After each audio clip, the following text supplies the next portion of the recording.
Good afternoon, everyone, and thank you for joining us. It is 1 o'clock, so we will go ahead and get started. Please reference the chat box to click on our action agenda, as we will be using that today. And if you have any issues, please feel free to use chat to reach out to me directly. With that, I'll pass it to Dr. Pruitt to get us started. Good afternoon and welcome. Thank you for being here with us today. We're here and happy to share and also to get a little feedback on our education recovery process guide.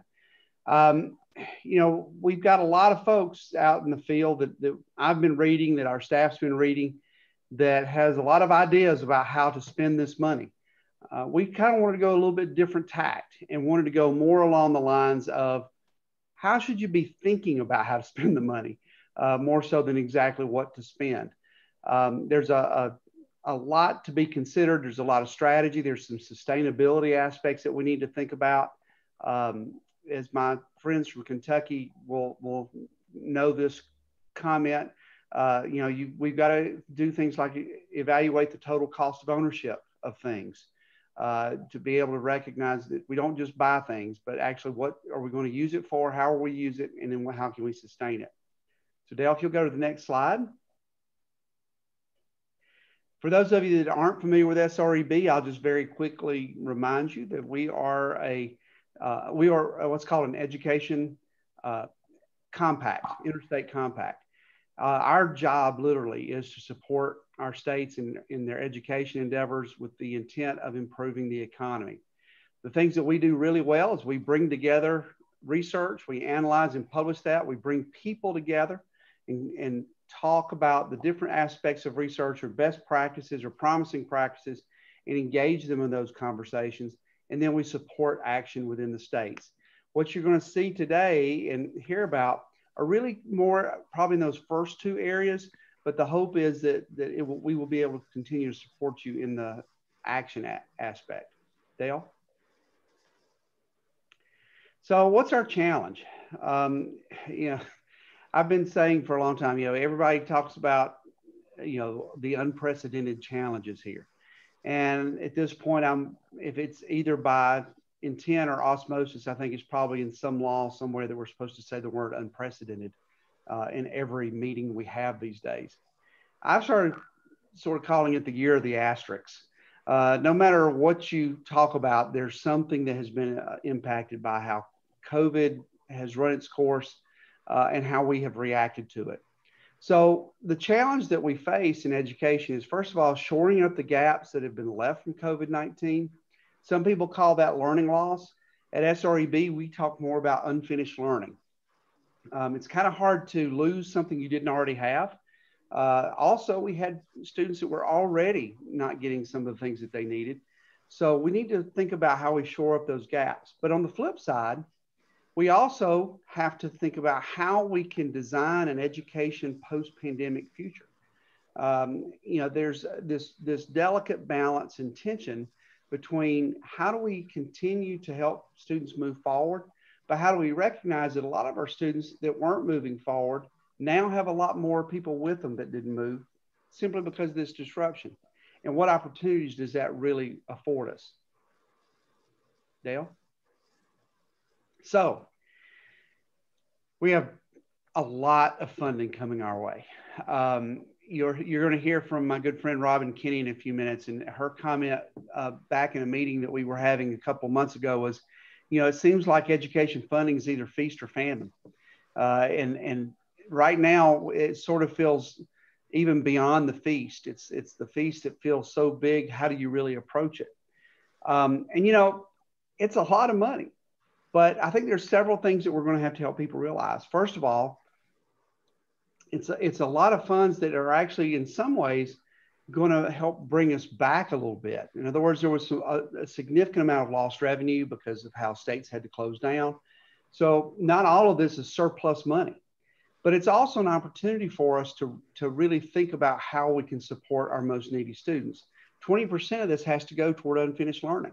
So the inevitable draw or temptation on this is that we immediately start spending. We start thinking about how we're going to spend this money.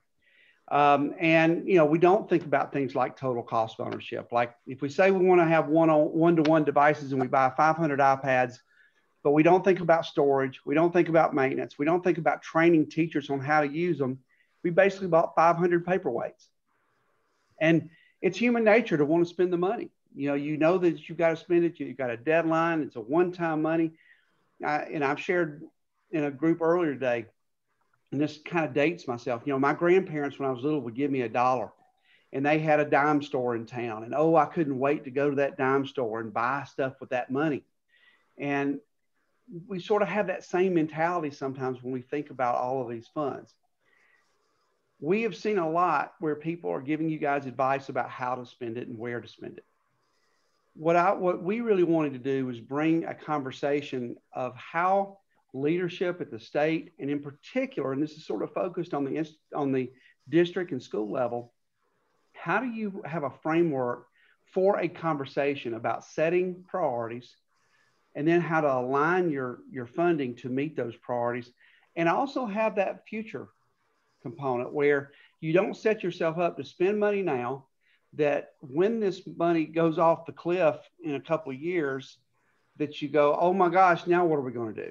Back in the Great Recession, we had a lot of funds that came along with that too. And unfortunately, I saw where some of our K-12 folks did make some decisions that created a bigger problem later when that money dried up.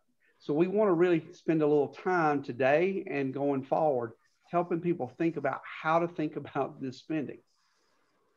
Dale? So on our website, if you're interested, you'll find that we have done a synopsis of the federal funding stimulus that's coming. It's an analysis by state of how much funding is coming.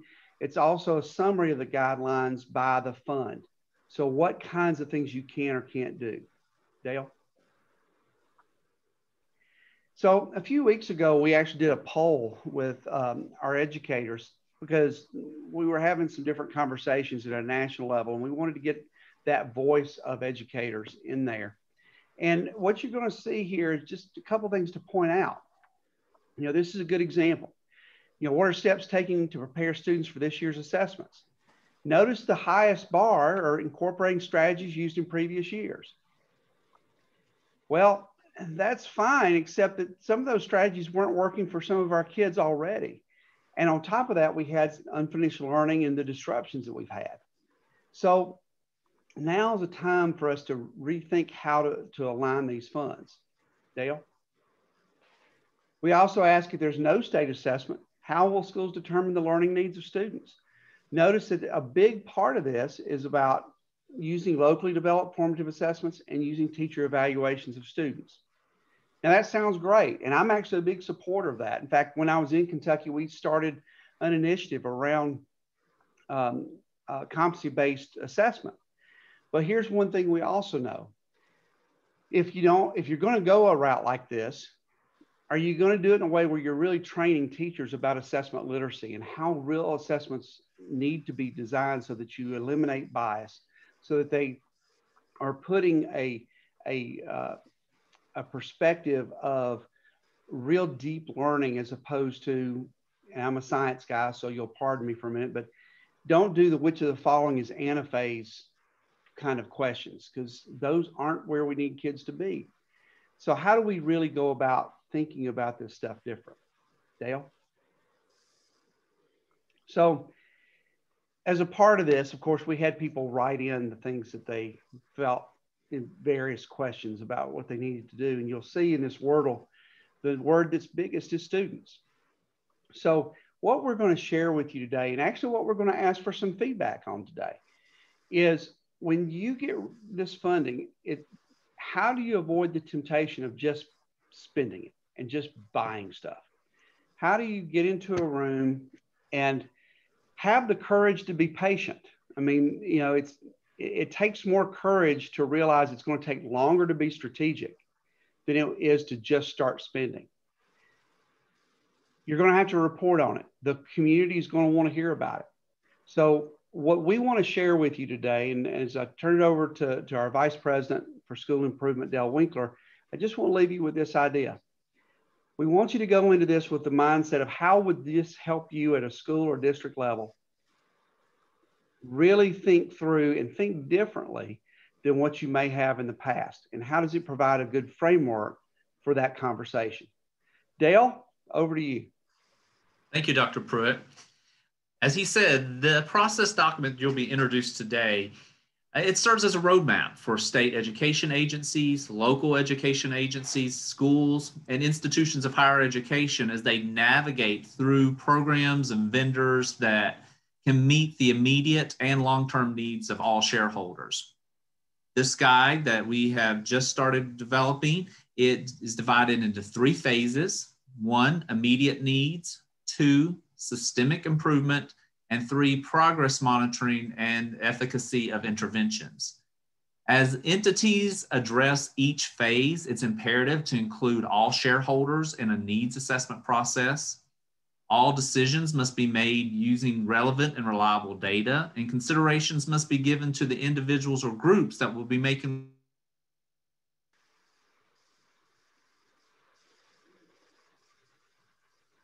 Dale, if you're still there, we have a slight lapse in our internet, so we can't hear you.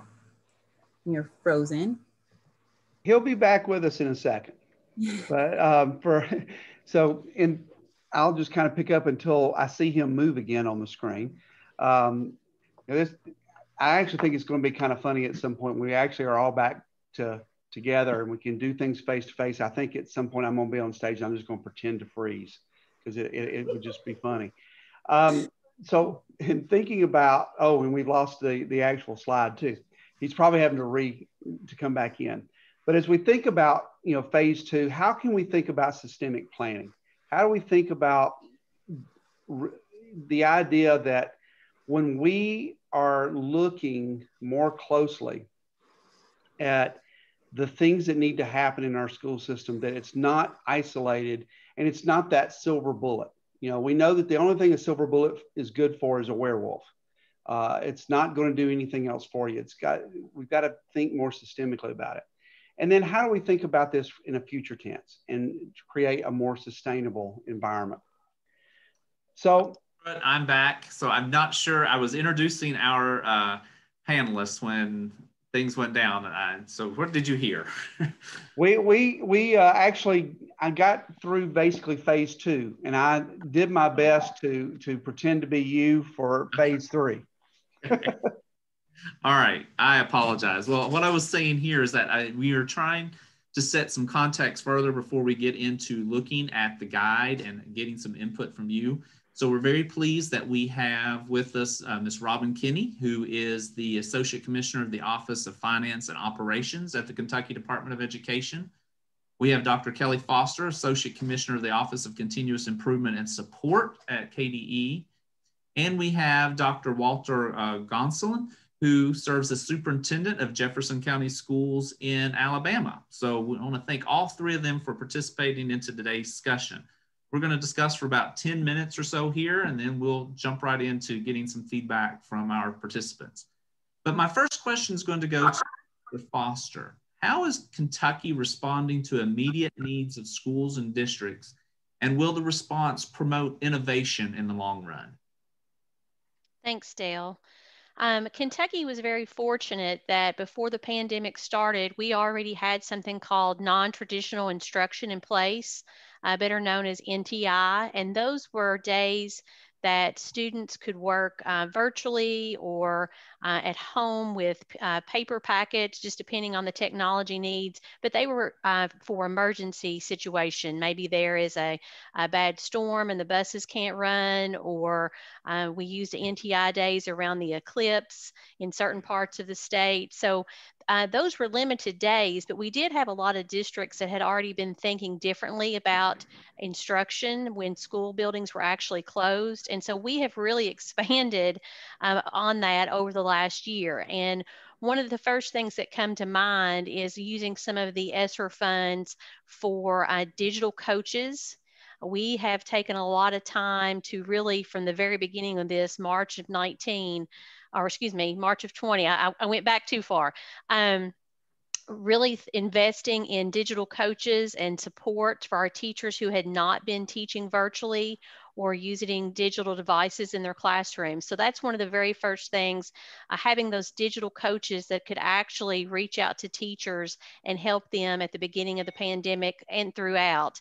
We also did a lot of professional development with our teachers through those coaches, but our coaches couldn't go to them. And so not only were we trying to help them learn how to provide virtual learning opportunities for their students, but they were also being a student themselves and receiving that PD virtually. Thank you. Dr. Gonsolin, what are some of Jefferson County's plans for using stimulus funds to do the same thing, to address learning, health and safety, and infrastructure? Thanks, Dale. When this whole thing started, we were at a particular stage in our organization. We were refreshing our strategic plan. And so all of a sudden COVID hit, and throughout this process, I continued that strategic plan process, and many people, they had the thought with everything else that you have to worry about, why in the world are we looking at doing a strategic plan? But it is proven to be very helpful to us, because out of that, we created something we call problem solving teams around teaching and learning, operations, human resources. Those three teams we formed, and it allowed us, from different stakeholders' perspectives, it allowed us to understand what our needs were, and then how one relates to the other. So we are using, for example, during this time of learning, we found that some kids are struggling in the digital world, but we also found that some kids are doing just fine in the digital world. So now we're able to see, how can we address those individual needs? One of the programs that we're about to launch is our SOAR program for the summer. We call it the third semester. And so in previous years, that was basically for those kids who needed promotion or credit recovery. And it was just at the secondary level, but now we've extended it from kindergarten to 12th grade. And it's also, we've added for those kids who just wanted enrichment, for those kids or needed enrichment, for those kids who wanted to be accelerated. And we even have a component for all of those children who are not participating in this 6 weeks program, a way that they can be engaged in their learning as well through book packs and assessments. And so it has allowed us to really individualize, for the most part, what are the needs of our children, what are the learning gaps out there, so that we can address them. Thank you. To our Kentucky panelists, is there particular guidance being provided to schools identified as needing improvement on how to best use stimulus funds to address unfinished learning or health and safety needs? Dr. Foster, do you want to start with that one and talk about our guidance documents? Sure, I'll be glad to. We have been releasing guidance to districts just about on every single topic you can imagine. I think we started our guidance rollout in May of 2020. And we have a cross-agency team that we established early on, kind of a contact from each office across the agency. And then we would use those content specialists to develop those guidance documents, and they would kind of run through my office and then on to communications, just to ensure that we had a clear process and that we didn't have 50 different people trying to send something to get out to our superintendent. So through this pandemic, we have released guidance on Mondays. And so our districts kind of know that process now. And so typically we release a guidance document on Monday, and then once a month. Earlier, we were doing once a week superintendent webcast. Now we've backed off to once a month, but the guidance document would come out on Monday, and then Tuesday we would have a webcast to go over that guidance document with superintendents. And I'll let Robin kind of talk to you a little bit more about the finance guidance. Yeah, so I think most importantly, having that structure and trying to manage expectations of our school districts on when they can receive and expect to receive information from us. We very much see our role at the state level of putting that guidance out to spark that conversation, not only within individual districts, but also among their peers. We've used our educational cooperatives that are located geographically across the state to encourage that discussion. I think we at the state, we see our role as a support, but there's nothing better than being as close as you can be to the problem in order to come up with the ideas to solve your problems. And every school district is different in Kentucky, as it is, I imagine, in all other states. And so we very much lean on those districts to talk to each other and learn from their peers. But I think at one point in time, we were up to about 28 or 30 guidance documents. We found that to be difficult for districts to know where to go exactly all the time. So we consolidated all those documents into one big document with an index, and you can search and find things very easily. So you can see that on our KDE website if anyone has any interest in that. Thank you. Dr. Gonsolin, I'm pleased to hear when you mentioned, and I apologize if I don't use the right term, but the problem-solving teams. We refer to this process guide as focus teams. Can you explain a little bit more about how those work, and is that same process that you're using at the district level going to be modeled at the school level to address some of these needs and how to utilize those funds? Yes, sir. So we have the teaching and learning, operations, human resources, school and community. And on those particular teams, and they are called problem-solving teams, we have different stakeholders. We have teachers, we have principals, we have central office staff, we have our universities, we have board members, we have union representatives. And so how it works is, from their perspective, from all those different stakeholders' perspective, if I'm on the human resource team, then we begin to have conversations around what are our needs, what are our obstacles, what's going well. And then there's a report from that we look at across. So the human resources team, they allow to look at what's going on with the teaching and learning as well as operations. And so we look at that across the spectrum. And what we see are emerging themes as we look across. For example, I remember in human resources, one of the greatest needs was at the beginning of all of this was substitute teachers, the lack of substitute teachers. And so everyone brainstormed across the different problem solving teams as to how can we address that particular issue? What can we do to hone in on it? And they came up with several different solutions and creative ideas. And I would think from October on, or maybe it was November, we have not had that.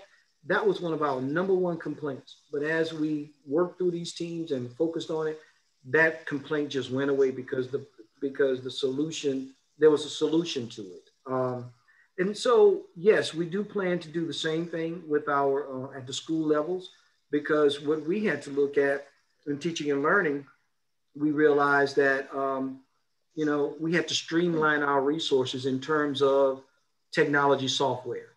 And so then a process was put into place because our technology team, which served with the facilities, they were saying, look, it's too hard to manage all of these different things, and the usage there's not much usage on some programs, and it's too much usage on others, but it's not yielding high data results. And so now we're in a process of streamlining all of those things and really identifying what are we looking for? What are we trying to measure? What are we trying to assess? And then what we're going to do with and match up our programs with it. So it's an ongoing professional development for all of the leadership team, all the way down to the principals and the teachers. And we've had some growing pains because, in terms of technology software, just the other day, when through that process, one was streamlined and eliminated. And so they were like, how would you get rid of the schoolhouse rock, Doc? And everyone loves this. And so then we had to share with the teams, it's one thing to love it, it's one thing to like it, but what are our results and how much money are we paying for these particular things? And we've been able to shift monies around just with that particular process to become more effective and really key into things that we really need. Like, for example, social workers. Great.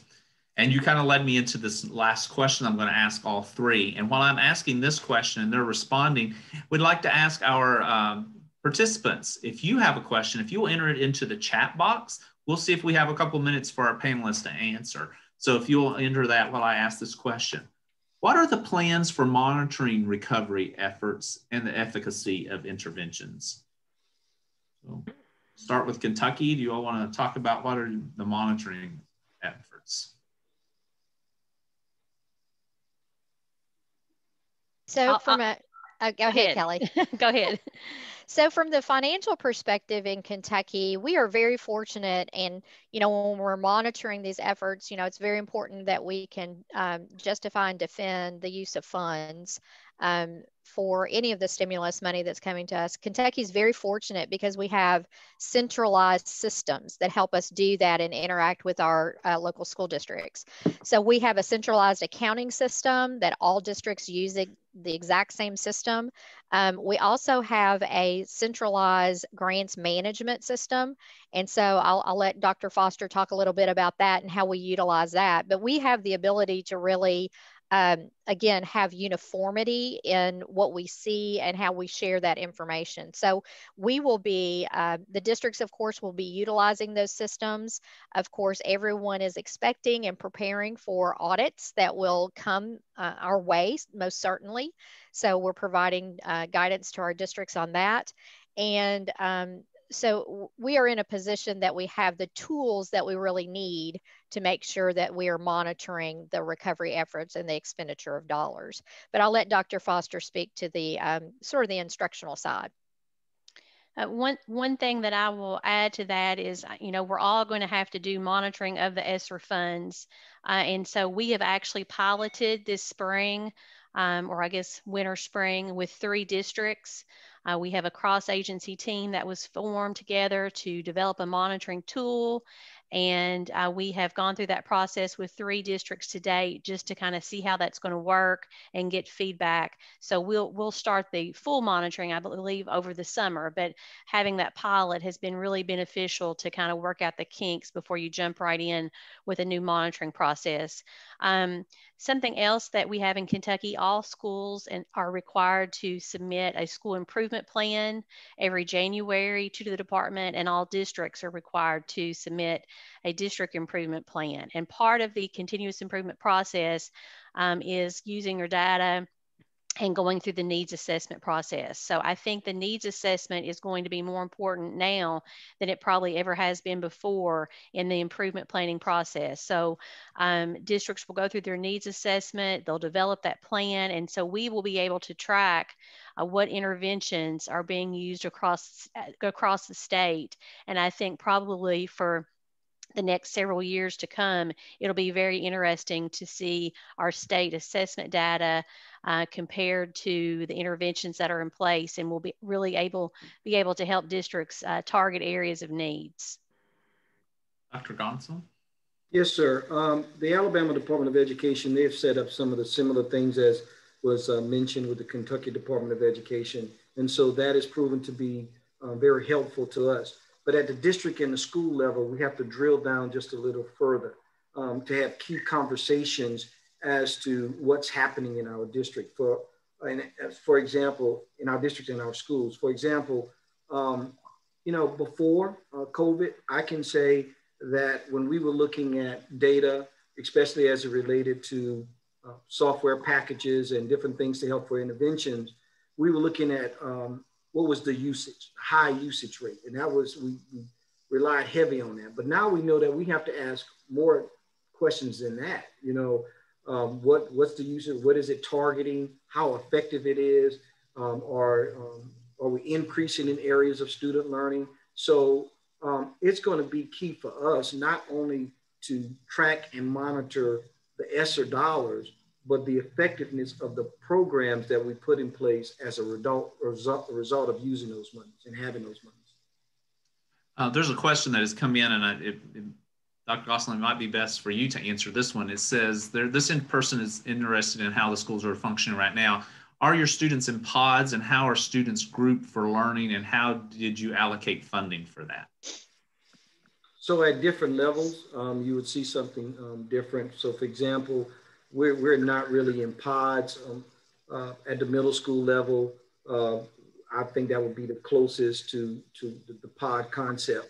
But so at different levels, we're set up differently. But, you know, to answer that question, I would say that we've looked at the needs and the needs assessments of each one of our schools, and then try to match the monies and the programs to those particular needs. I mentioned earlier about social and emotional. That's some of our biggest things that we're dealing with right now. So now we've been able to, within this last year, expand on that department and providing those support and resources for those schools. Thank you. I apologize. We're going to have to move right on along with our discussion so folks get a chance to see our guide. But I want to thank our panelists for helping us set context for our guide. You've helped us think about some of the immediate needs, some processes that are in place, and then the monitoring piece. So thank you all so much for that. We appreciate your time, and I hope you can stick around as we go through the viewing of our guide. Prior to sending folks into breakout rooms to view and provide feedback on the guide, I'm going to briefly remind you of the COVID-19 response playbook that SREB created last summer. The K-12 Education Recovery Task Force convened education leaders from across our 16 compact states. They met weekly to consider issues related to resuming instruction and addressing learning loss or unfinished learning prior to the reopening of school buildings last fall. And so the task force developed a playbook for students and districts and schools to use. The playbook addressed governance, health and safety protocol, and quality instruction. 38 task members representing, as I said, our 16 compact states assisted with the development of the playbook, and these individuals met regularly between April and July. So the playbook contains a lot of plays and templates that can assist you, your institution, if you're at the state agency or at a local level, in creating recovery plans. And if you haven't reviewed it, I encourage you to go to the website and view it, because it ties well with what we're going to focus on now. Let's turn our attention now to thinking about how to best prioritize the use of the stimulus funding. We're going to work in small teams for a few minutes, and there will be 4 breakout rooms. Each room will be assigned a portion of the recovery plan to view. Group 1 will view the first half of phase 1. Group 2 will look at the second half of phase 1. Group 3 will view the first half of phase 2. And group 4 will look at the second half of phase 2. In your teams, you'll provide input using Jamboard. I encourage you to go to the action agenda, and there is a link to the presentation today, but there's a link to Jamboard. The action agenda contains this link, and you'll want to use this link right now. So when you go into your breakout room, an SREB staff member will go over the directions and set a timer for independent review, and they'll help facilitate the discussion.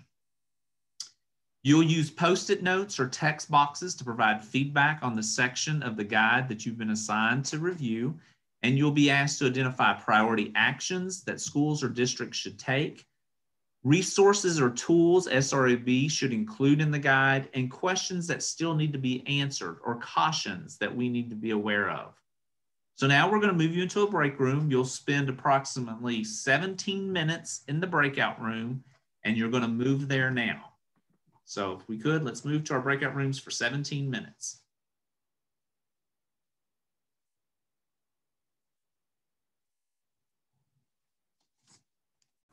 Welcome back, everybody. Thank you for your great work in the session. You should all be here.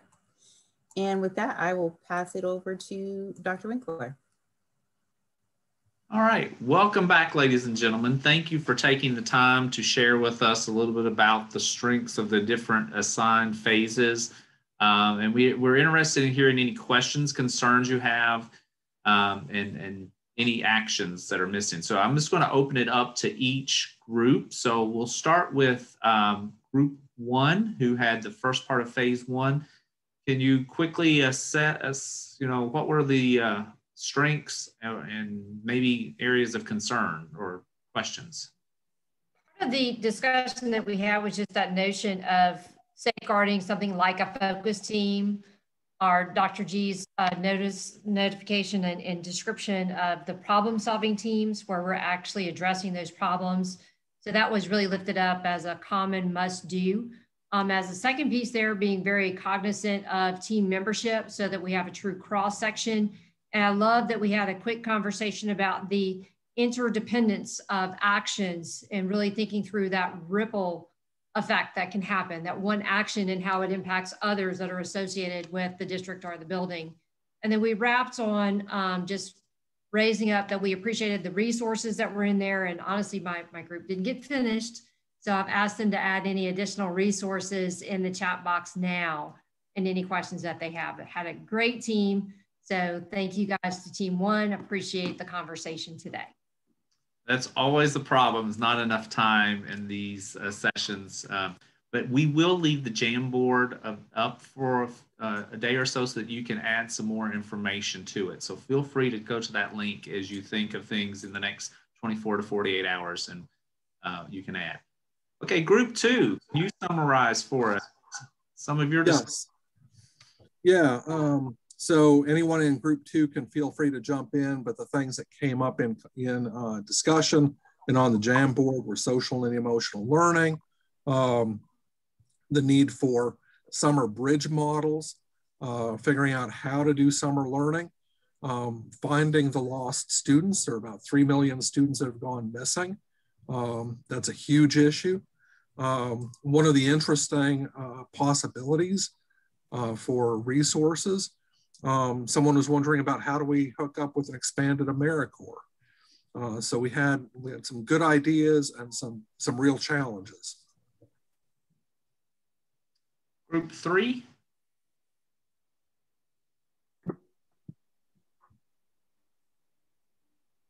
Someone from Group 3. About priority actions and starting with the need to review strategic plans and conduct needs assessment. Everybody thought that was the right place to start, identified in the guide and identifying stakeholders. I wanted to note that one caution that we didn't really get to discuss, but I think is one to throw out there, is that district plans make sure that they're not over-focused on one particular area. Like it's not all social emotional learning or all reading or something like that. But I think that Rob had some great comments, and I'd like to ask him if he is still on. I should have checked if he wanted to take a moment to talk about what he was thinking when he looked at this from the perspective of developing folks in institutions and at schools to work through this. Surely, I'd be happy to comment. One of the concerns is that we always have to think forward in that this money is not going to be there forever. So actually, it's a couple of years, I believe. So the question is, what we have to be careful of is if we go out and we say we want to hire 3 social workers, how will we pay for them in two years? You may be able to hire one and sustain that. But I believe the key is leverage. I believe the key is coming up with very robust professional development plans that basically we're arming, in a good way, our teachers to be able to handle some of the things that they're going to face. And let's be realistic. We are going to face something in September, or some of you guys are facing it now, where these kids are coming in and they're in difficult shape. So the question is, how many of those can we triage? And then those more severe cases that we take in our counselors or psychologists and social workers. But I think the key is to figure out, be careful in that when you go out and you hire, that you're going to have that money, as opposed to if you want to change the ventilation system, that's going to be a one-time deal. The other thing that I think sometimes we forget about, and it was mentioned in the document, it was about root cause. And I think we skim over that too quickly. I think we need to look at root cause so that we could find a better solution. If you just look at something superficially, you could throw money at it, and the windup is you don't solve it.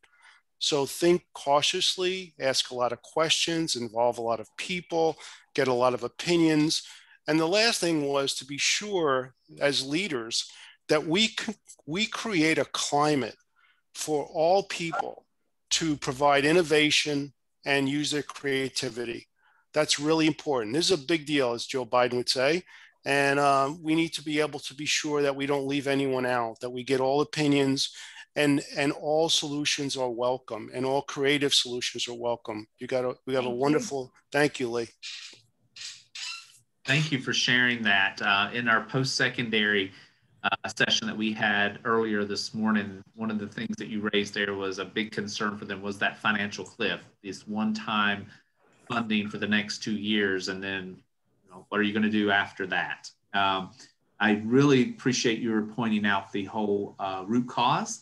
If you look in the document at our problem-solving model that we share with you, what we find often, educators, they identify the problem based on data, and then they immediately want to jump to the action piece instead of really digging deep and to really determine what is the root cause of the problem. So thank you for bringing that up. Group 4. All right, group 4, one of the things that for those of you that were in groups 1 and 2, we really focused on phase 2 and moving from providing Band-Aids to looking at cures, that long-term solution. And 2 things really dominated what they came up with in the M and an S. Monitoring, they were really excited about the work that Kentucky is doing, creating the tools and so forth, and they really see that as something the states need to do. In Kentucky, quite possibly maybe the model for others. And then kind of building off what Rod was talking about, constantly thinking about how do we sustain that there will be that, the term used in the post-secondary meeting is there will be a funding cliff. And how do we sustain efforts and intentionally plan to sustain them, not just get to the end and all of a sudden, oh heck, what are we going to do? Thank you, Scott. So definitely some good discussion, and we appreciate that. That will help us as we continue to flesh out our guide and complete also phase 3 of the guide. So next steps, as I just said, this is a framework and we're going to continue to work on it. So we encourage you to, in the next few days, if you go out and click on the link that's in your action guide, look at how it's presented on our website, and then give us feedback. We will very much appreciate that. One of the documents that's on, if you look on this screen here, over to your right, see in the green, it says Federal Education Stimulus Funds.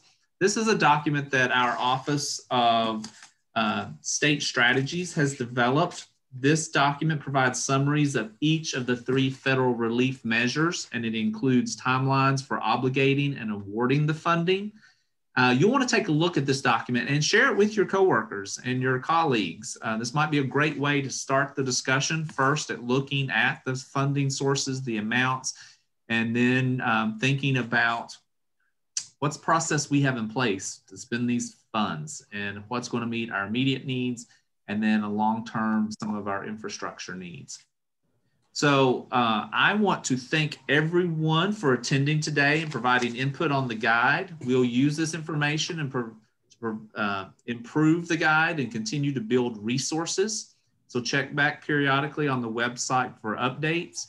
Appreciate our panelists who helped set the context for the discussion today. Excited to hear about the tools that Kentucky has developed. Very excited to hear about what's going on in Jefferson County and how they have those problem-solving teams. And that's what we encourage in the guide, that you form teams and that those teams are equipped with a problem-solving process. So we do appreciate that. And I'd just like to stop now to see if Dr. Pruitt would like to share any parting words. Just like to say again, thank you all for being here with us today. I just really appreciate you coming along with us for this ride. We're going to keep working on this and hopefully make it something that can be useful for all of you with your districts. And we hope that you'll share and pass the word around so that it's something that we want to provide that's a little different. In all honesty, I think there are going to be some people who may look at this and go, well, yeah, we already kind of do this. And my argument would always be, let's make sure we're doing it the best we can. So thank you for being here. If you have any other additional comments or thoughts, please send them our way. Special thanks again to all of our presenters. Good luck, and please know that SREB is always here to help you. Thank you. Jasmine, if you could stop our recording, and then if you'll, our staff just hang on. I promise it'll only be 2 minutes. So thank you.